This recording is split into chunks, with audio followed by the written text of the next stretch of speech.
Well, I guess we all got a early mid-afternoon wake-up call with the whole trade. What is your impression of the trade, and what can Amari Cooper bring to this team?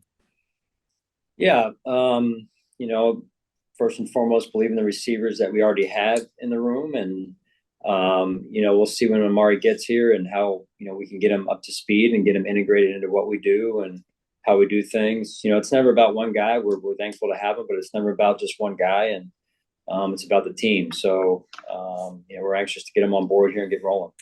How much was it maybe not imperative, but how important was it to get an established receiver who might be able to get some separation to help with the offense and help it move?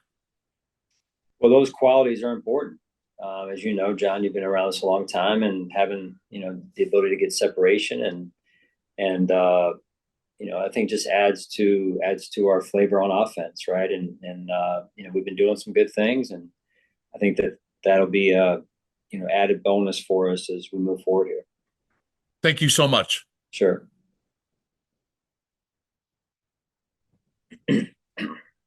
Hi, Sean. Good afternoon. With the move for Amari in mind, going into the season, we got 6 games to kind of dive into and assess the passing game. You add him to the mix. Marquez Valdez-Scantling obviously released. What have you learned about your offense? And if you could speak a little bit more to what you're hoping Amari can kind of add to it. Yeah, I mean our offense overall, I think we've had some really good games. I thought last night's game was a good game, good solid game against a good defense. We were able to control the line of scrimmage early on, and which is important. And so I think we've shown an ability for sure to run the football and run it in different ways. And then with the passing game, it's probably been maybe not as consistent, but I do think we've had some successes. We've had some success as well in the passing game and different styles of passes and different concepts. So I thought Josh played a strong game last night. And as far as Amari Cooper and how he'll fit in and what he brings to the table, and I think that remains to be seen, right? He was obviously on a different team as up until a couple hours ago, so. We want to get him in here and get him up to speed on our terminology and our system and see how he fits in. And like I said, it's never about one guy. It's about the team, and in this case, the offense. Um, Such a big performance from Ray Davis yesterday. You talked about him a little bit after the game, but how did you see him respond in the week leading up and then during the game? Like, considering that he's a rookie and hasn't had a ton of playing time early in the season, to respond in that way with 24 hours to think about it. What do you make of that performance? Yeah, very impressed, Matt. And I think his teammates were as well. And when I say impressed, not surprised because of how mature he is. And he's been through. I think it's been well publicized, the journey of his life and what he's been through, and a lot of it is adversity and what he's been able to do with that adversity. I think it really to me helps him as a football player adjust early to the life in the NFL and the challenges that come with life in the NFL and as a young player. And I can tell you that he's really doing a good job of earning the respect of his teammates. And when you come out and you run with conviction like that, that certainly helps. Thanks, Sean. Yep. Hey, Sean. Was just wondering injury wise how you came out of last night. Was there anything new? Um, Not necessarily. I mean, there's maybe a couple of things, little bumps and bruises that'll, a guy here, a guy there, but nothing significant really to share with you, Catherine, at this time. And then how are James Cook and Ed Oliver trending for this week? Yeah, I think they've got a chance. We'll see. Like we normally do, we'll, bring them along slowly through the week, and they'll get a little bit more practice towards the end of the week there. And my hope is that both are ready to go. We'll just take it one day at a time, though. And then you mentioned just kind of your takeaways from last night's game. I was wondering when you watched it back, rewatched it, what were some of the things that you noticed maybe like that we didn't talk about last night on a rewatch of the game? That we didn't talk about last night. It's like watching a movie back and noticing things you didn't notice the first time, right? No, I really thought, this is not new, but I really thought, again, that the offense came out, established a line of scrimmage, was very physical, got in rhythm early, which is important. We wanted to do that and start fast.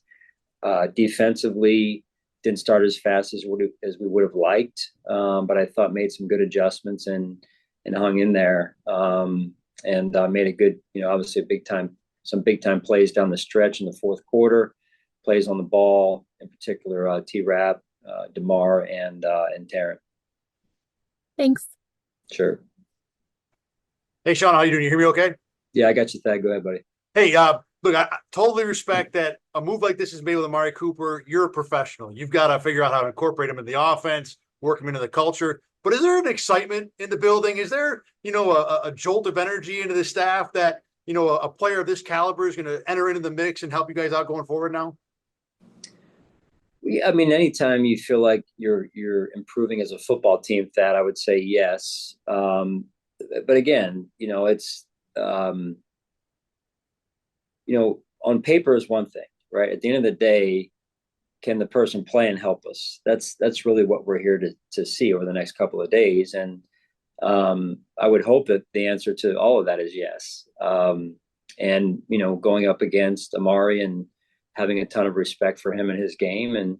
But again, it's, we have players in the building that we are already confident in, and he'll fit into that equation, and we'll get him integrated, and excited to see, how quickly he can get up to speed here. So again, one player doesn't save a team. One player doesn't make a team. It's about the team. And so, sometimes honestly, you bring a player in that can kind of get in the way sometimes. And I'm not saying that in this case, but you get into a rhythm. And so whenever you trade for a player, especially mid-season, it's getting him up to speed and then him getting in the rhythm that the team is already in. And so I'm looking forward to doing that and getting him on board here. Kind of to your point about, a guy potentially getting in the way, and it's not, I don't mean to ask it this way, but we've talked this year a lot about how this team is trying to develop new leaders. And this is a guy who's, assumably been a leader in other places. And again, not that room needed a leader, but bringing in a guy that's had years in the league and assumably has leadership experience, how much can that help? Well, I don't know that about him, about leadership. All I know about him is what I've seen on film. So I can't answer as far as the leadership piece goes. Okay. Understood. Thanks, Sean. Yep.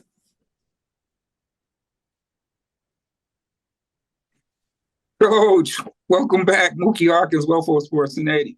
Mookie, what's up, buddy? Man, I can't complain, Coach. It is Victory Tuesday. And I'm sorry if I do ask any repetitive questions. I just chimed in. But just care to talk about that first drive. How important was it for you guys to play your style of football, a nice physical brand of football? Yeah, that drive was big. Wanted to get off on a good start, on the right foot, excuse me. And you could feel it, right? You could feel the intent. You could feel the purpose in the plays and the way that the plays were being run with great detail and great physicality. And though I think the whole sideline could feel that, whether it was offensive players on the sideline, defensive players, special teams players, you could feel that. And that was good to see. Career day for Tyler Rapp there, 6 PBUs. How excited were you for him to go out there and make some plays at the most pivotal moments of the game? Yeah, coming off of being missing the week before, I thought it was a heck of a performance, really. It's hard to do that and come back and to play at that level so quickly on the turnaround there. So, it made some big time plays on the ball and key moments of the game. Absolutely. Speaking of big time, Coach, AJ Epenesa, 2 sacks on the day. Just care to talk about, his development in this process up this far. Yeah, it's good to see him flash in the pass game there like he did. And, felt good about the matchup that he had on the defensive right side, their left tackle. And AJ exposed it and did a great job there for us. Absolutely, Coach. One more, if I may. The Hail Mary. Was there a possibility next time that maybe Keon Coleman will be back there? Possibly. Yeah, we're looking at it from all different viewpoints, and going back and making sure we've got everything squared away the way we need it to be squared away. Yes, sir. Have a good week, sir. Yeah, you too. Good afternoon, Coach. George Radney, Challenging Community News. How are you doing this afternoon? Good, George. How are you? Pretty good. One question for you this week on the play where you were getting ready to throw the flag, where it appeared from my vantage point in the press box that as Aaron Rodgers was being sacked, he threw the ball, but to me it looked like the ball went backwards, so it would still be a fumble where he threw the ball behind the line. He let go of the ball behind the scrimmage. Was that what you saw, or what you guys were thinking about challenging on that play? We were focused on, George. We were more focused on the tuck rule that came into play a number of years ago. Yes. So we just wanted to check, follow up on that. But as they said, that it was already reviewed through the review system. Oh, okay. So it's funny they said they reviewed it, but it's not you're so at that point it's mute. You can't Correct. challenge the Yep. the review That's right. Yeah, of the reviewer. that's right. Okay. Correct. Yeah, if it's already been reviewed, especially in that case, it was a moot point, like you said, and it's already kind of been through the washer. All right, Coach. Well, thank you for your time and good luck this coming Sunday. Thank you. Thanks for your time. Hi, Coach. You got me okay? Yes, got you, Sal. Okay, thank you. Adam Henry coached Amari Cooper in Dallas for a couple of years. What can you gain from him either before the trade or when he comes into the building to kind of get to know Amari a little bit better through Adam? Well, Adam and I spoke. Yeah, Adam and I spoke earlier today about Amari, and the things he said were positive, and so you always want to check in with people who you think have been around the player or may know the player directly, indirectly, what have you, and so we wouldn't probably have done this if Adam didn't give us his blessing from, hey, this is what I know of Amari, what type of person he is, what type of player he is, and so that was a few years ago, but we're, like I said, anxious to get Amari here and get rolling here. All right, thanks a lot, Coach. Sure. Hey, Coach, Josh Allen has a milestone coming up in this Week 7 game. It's going to be his 100th career start. If you reflect on those 100 games and just his time as the Bills quarterback, what has he meant to this organization? Oh, man. Loaded question, Maddie. We could be here for an hour. He's just, when you draft a franchise quarterback, it's hard. It's hard to get it right. And from the process Brandon went through, I went through, it was a tough process, and took some time. And you think back to, his first start in 2018 and how far he's come over the years. And there's always highs and lows in everyone's career. But you learn from it, and just been a real joy to watch him make a mark on this community, this team, this organization, and really Bills fans, across NFL fans for that matter, across the world. And he's just been a great addition to our community, our organization, and a joy to watch grow up right before our eyes. As a head coach, what sticks out most about the growth that you've seen throughout his career so far? I don't know. I just think, I get a chance to see him off the field as well as a person. And I think that's certainly, everyone sees him on the field and how he's grown and developed, and which is amazing. But I think, like I've said before, the relationships you build, those last beyond the game of football. So it's been fun to really just watch him grow. He buys a house, and he's just living life and growing up before our eyes, like I said. So super proud of him, and but he's got to do it again this week. Let's have 100 more starts, right? That's right. Thanks, Coach. Hey, Sean. Sorry, one more real quick on Cooper. Listening to you talk about it a little bit. I've covered you long enough. I know you like to really prioritize the group and the team. But with Cooper specifically, adding him, how much does that potentially let the other guys in that room maybe settle into roles that maybe they're more, for lack of a better term, comfortable in, if that makes sense? No, it does. Matt, I think again, it's more, it is that to an extent, but that only happens if the pieces of the puzzle fit in appropriately. Does that make sense? Mm-hmm. Yeah. So, yeah, I mean, again, it's, everyone in that room before Amari was here had a slightly different skill set. So now it's determining truly what Amari's skill set is and how it's going to fit into the room, and how our system can also use Amari's strengths to make our system better.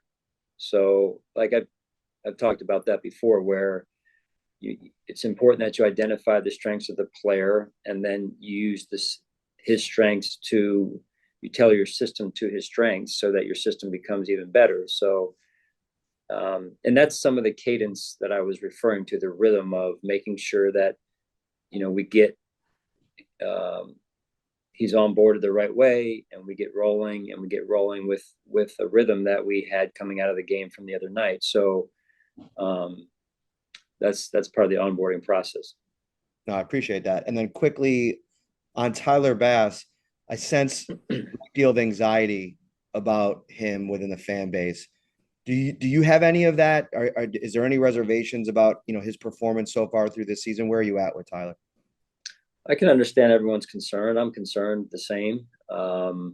He's had some really good kicks, really good moments, and some moments that weren't his best. And that's part of the journey as well. And confident that he'll continue to work through that, and his best football is ahead of him. Thanks, Sean. Sure. Hey, Sean, one more Amari question for you. I was curious, you said kind of what you know about him is what you've seen on film. What have you seen about him on film? Like, what has stood out to you when you've watched his tape? Well, I watched this morning.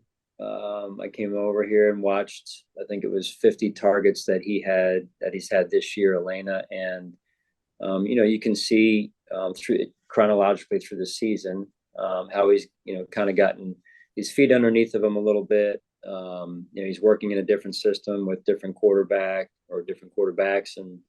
and so their system's a little bit different than ours. So it's more so just trying to identify Amari, and at this point in his career, how he looks, how he runs, how he gets in and out of his cuts, how he's catching the football.